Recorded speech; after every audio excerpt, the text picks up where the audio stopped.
Hoje vamos falar sobre armas espirituais. Vamos falar sobre uma arma de defesa, duas armas de ataque. Vamos falar um pouco sobre alma e espírito. A paz do Senhor a todos os irmãos. Aqui é a irmã Daiane. Hoje vamos trazer mais um ensino espiritual. E no livro de Apocalipse, capítulo 12, verso 11, diz assim: E eles o venceram pelo sangue do Cordeiro e pela palavra do seu testemunho, e não amaram as suas vidas até a morte. Uma das armas mais poderosas que nós temos de defesa é o sangue de Jesus. E o simples fato de você dizer, o sangue de Jesus tem poder, esse sangue, ele desestrutura as hostes infernais. E quando nós pedimos para que o Senhor nos cubra com seu sangue, cubra a nossa vida, a nossa família, isso acontece. Lembre-se, o sangue de Jesus é algo muito, muito, muito poderoso. Por quê? Porque o sangue de Jesus nos cobre dos ataques do inimigo e ele nos esconde debaixo da sombra do Altíssimo. Então, como nós aplicamos o sangue de Jesus na nossa vida? Nós aplicamos o sangue através da oração. Mas, infelizmente, estamos vivendo numa geração que não gosta de orar, uma geração tecnológica. Infelizmente, as pessoas hoje em dia não gostam de orar, muitas não oram nem 15 minutos. E quando vão orar nesses 15 minutos, só sabem falar e pedir, pedir, pedir. Muitos começam até a exigir coisas de Deus. Elas exigem que Deus faça algo por elas. Mas deixa eu lhe dizer uma coisa. Deus não precisa provar nada para ninguém. Mas tem pessoas que querem colocar Deus contra a parede e diz, não, Deus, o Senhor tem que fazer, o Senhor tem que agir. Ou outras pessoas querem barganhar com Deus e diz, Deus, se o Senhor fizer isso, eu faço isso. Ou dizem, Deus, eu vou fazer isso, mas eu quero isso. Não, não, com Deus não funciona assim. Deus não é um garçom que te dá tudo aquilo que você pede. Saiba, Deus tem princípios e o princípio principal dele é o relacionamento. Foi feita uma pesquisa recentemente e o que me deixa triste é saber que 80% dos cristãos, segundo essa pesquisa, não oram, não gostam de orar. Isso é muito triste. É muito triste porque tem gente que diz que é amigo de Deus, mas não conversa com ele. Pense, imagine você sentar com alguém para conversar e depois de 15 minutos de conversa, você não tem mais nada para falar, não tem mais assunto. E é isso que acontece, literalmente, com a maioria das pessoas quando vão orar. Elas não têm assunto para falar com Deus. Por quê? Porque não tem afinidade, não tem intimidade. E isso acontece com a maioria da vida de oração das pessoas. Elas não têm afinidade com Deus, então não tem diálogo. Por quê? Porque não tem assunto. Porque é difícil você conversar com uma pessoa que você não conhece. E já dizia Leonard Ravenhill, o crente que ora deixa de pecar, mas o crente que peca deixa de orar. Mas saiba que a oração é uma das armas espirituais muito poderosa, que todo cristão deveria orar. A oração é uma arma de ataque, e a oração também ela move o mundo espiritual. E sem a oração você nunca vai viver o sobrenatural de Deus. Por isso vamos orar. Tanto que a Bíblia diz lá em Jeremias 33, verso 3, diz, ores a mim, clames a mim, e eu responder-te-ei, e anunciar-te-ei coisas grandes e firmes, a quais você não sabe, mas para isso você tem que orar, para isso você tem que conversar com Deus.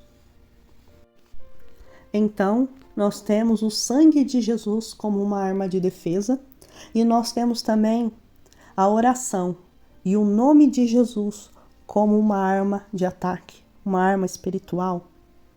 O nome de Jesus, nós podemos usar ele como uma arma de ataque, porque é através do nome de Jesus que nós expulsamos legiões de demônios, expulsamos os demônios, mas o nome de Jesus é muito poderoso. Deixa eu te falar um pouco do poder que há no nome de Jesus. Em Atos 16 e 18, nós vemos Paulo expulsando um demônio de uma moça e libertando-a. Esse é um nome, irmãos, esse é um nome muito poderoso, tanto que Jesus disse, onde estiverem 2 ou 3 reunidos em meu nome, ali eu estou no meio deles. E os cristãos primitivos, eles entendiam isso. Eles compreendiam o poder do nome de Jesus. E as orações que eles faziam no nome de Jesus. E era nesse nome que os enfermos eram curados. Era nesse nome que os demônios eram expulsos. Era nesse nome que o Espírito Santo vinha sobre eles. E é no nome de Jesus que toda obra que a igreja primitiva fazia e realizava era através do nome de Jesus. Em Colossenses 3, verso 17, eles foram ensinados a fazer todas as coisas através desse nome. E em Efésios 5, verso 20, foi dito que graças devem ser dadas sempre, por todas as coisas, nesse nome. E em 1 Coríntios 6, verso 11, diz que eles foram lavados, santificados, justificados nesse nome. E em Tiago 5, verso 14 diz que ungindo os enfermos no nome do Senhor. E a minha oração é para que Deus venha abrir os nossos olhos espirituais, para que conheçamos as riquezas e a glória de Deus oculta nesse nome. Foi Jesus que disse: em meu nome expulsarão os demônios, em meu nome falarão novas línguas, em meu nome colocarão as mãos sobre os enfermos e os curarão, em meu nome. Saiba que nós podemos usar o nome de Jesus como uma arma espiritual para destruir as fortalezas malignas, para quebrar as prisões espirituais, para libertar os oprimidos e os cativos. O nome de Jesus tem poder, tanto no céu como na terra. Aleluias. Em Filipenses 2, versículo 9 ao 11, diz assim: porque Deus o exaltou soberanamente e lhe deu um nome que está acima de todo nome, para que ao nome de Jesus se dobre todo o joelho dos que estão nos céus, na terra e debaixo da terra, e toda língua confesse que Jesus Cristo é o Senhor, para a glória de Deus Pai. Jesus é poderoso. Nós podemos usar então o sangue de Jesus como uma arma de defesa e nós podemos usar também o nome de Jesus como uma arma de ataque para libertar, para destruir os cativeiros espirituais. Agora, quem tem ouvidos para ouvir, ouça-me. Saiba que quando você aceitou a Jesus, o seu espírito foi regenerado, mas a sua alma precisa ser salva. E para ser salva, Jesus disse: negue-se a si mesmo, tome a sua cruz a cada dia e siga-me.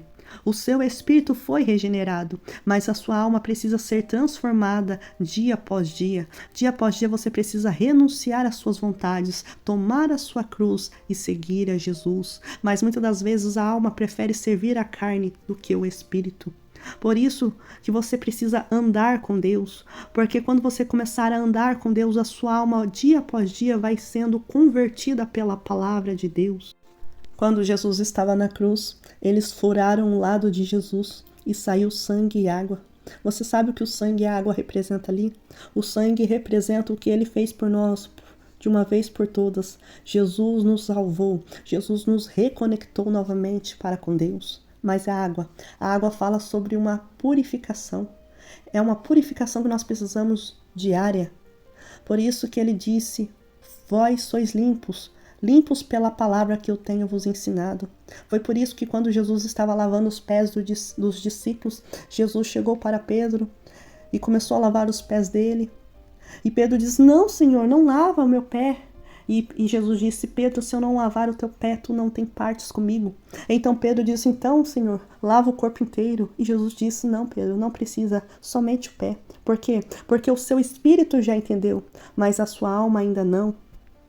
Foi por isso que quando Jesus começou a dizer que ele ia morrer, que ele tinha que morrer, Pedro começou a dizer: não, Senhor, não. Aí Jesus olhou para ele e disse assim: Pedro, tu irás me negar? Não, Senhor, eu vou morrer por ti, eu vou morrer em seu lugar. Não, Pedro, você vai me negar 3 vezes antes que o galo cante. Não vou não. Vai, Pedro. Mas Jesus, Pedro, o seu espírito já foi regenerado, mas a sua alma ainda serve a sua carne. E Pedro, para você guardar o seu corpo, você vai me negar. Não, Jesus, eu prefiro morrer. Pedro, tu irás me negar. E é por isso, irmãos, que diariamente nós precisamos nos purificar. Por isso que diariamente nós precisamos ter domínio próprio. Ainda que a carne queira fazer algo, você deve dominá-la e dizer não. Irmãos, nós precisamos elevar o nível do nosso espírito com orações, com jejuns, até que o espírito domine sobre a sua carne, até que o espírito tenha domínio e controle, e o seu espírito possa dizer assim: aquieta-te, alma, dentro de mim. Aquieta-te dentro de mim, porque está abatida, ó minha alma, e porque você está triste. É porque ninguém gosta de mim, eu sou um rejeitado. Aí seu espírito diz: não, você não é um rejeitado, não. Deus não te rejeitou, Jesus não te rejeitou, Jesus morreu por você, Deus te ama, você não é rejeitado por Deus. Mas lembre-se de uma coisa, que a nossa alma, ela sempre oscila. Por quê? Porque ela tem tanto parte do céu, como ela tem parte da terra. E por causa da alma ter partes do céu e partes da terra dentro dela, a alma, ela consegue gostar das coisas de Deus, mas ela não consegue servir a Deus. Por isso que quando você vê um exemplo, quando você vê um cantor gospel cantando aí nesses programas de TV, você vê as pessoas na plateia, elas começam a chorar, elas se emocionam. Por quê? Porque a alma delas gosta de Deus, só que a alma delas não consegue servir a Deus. Por quê? Porque quem consegue servir a Deus é o Espírito. Quem só consegue servir a Deus é o seu Espírito. E se o seu Espírito for fortalecido com orações, jejuns e renúncia, ele vai governar a sua alma e o seu corpo. Aleluias. Por isso que lá em Gálatas 5, verso 16 diz assim: vivam pelo Espírito e de modo nenhum satisfarão os desejos da carne. É por isso que nós precisamos de Jesus. Por quê? Porque ele é o Rei dos reis e Senhor dos senhores. Jesus deve ser o Rei e Senhor das nossas vidas. Jesus tem que ser o Senhor de todas as coisas. Jesus tem que ser o Senhor dos nossos pensamentos. Quando o seu pensamento estiver fugindo, você diz: pensamento, vontades vão para o senhorio de Jesus. Eu cativo toda a minha vontade ao senhorio de Jesus Cristo. E é por isso que nós não chamamos apenas de Jesus de Salvador. Nós não chamamos apenas Jesus de Salvador, mas também de Senhor. Porque ele não é apenas nosso Salvador, ele é também o nosso Senhor, o Senhor da nossa vida. Hoje em dia ele é o Senhor da minha vida, ele é o Senhor dos meus olhos. Então eu procuro sempre ver aquilo que agrada a ele. Hoje em dia ele é o Senhor dos meus ouvidos, por isso que eu sempre procuro ouvir coisas que agradam a ele. Então a minha alma não governa mais a minha vida, pois a minha vida eu entreguei ao senhorio de Jesus Cristo. Por quê? Porque eu tenho um rei e um Senhor. Por isso que a minha oração é: Senhor, venha ao teu reino, seja feita a tua vontade na minha vida. Jesus, ele é o Rei dos reis e Senhor dos senhores. Por quê? Porque ele é maravilhoso, conselheiro, Deus forte, Pai da eternidade e Príncipe da paz. Ele é Deus. Glórias a ti, Jesus. Louvado seja o teu nome para todos sempre. Irmãos, Jesus é o nosso Salvador e o nosso Senhor. Irmãos, Jesus não quer só te salvar, porque se Jesus quisesse só te salvar, no momento que você aceitasse a Ele, Ele já te levaria para o céu. Não, Jesus não quer ser apenas seu Salvador, Ele quer ser o seu Senhor, o Senhor da sua vida. Aleluias, glórias a ti, Jesus. E eu termino fazendo essa oração. Senhor Jesus, abençoe cada um que me escuta. Abençoe a cada família representada aqui. Pai, em nome de Jesus também eu te peço, ó Pai, venha guardar, venha livrar, venha proteger a cada família, Pai, que está representada aqui. Cubra, Pai, a cada um com seu poderoso sangue. Pai, eu te peço em nome de Jesus, venha renovar também as forças físicas e as forças espirituais dos seus filhos. E eu te peço isso no poderoso nome de Jesus, ó Pai. Em nome de Jesus, abençoe a cada um. Amém, irmãos? Deus abençoe a todos. Até o próximo vídeo.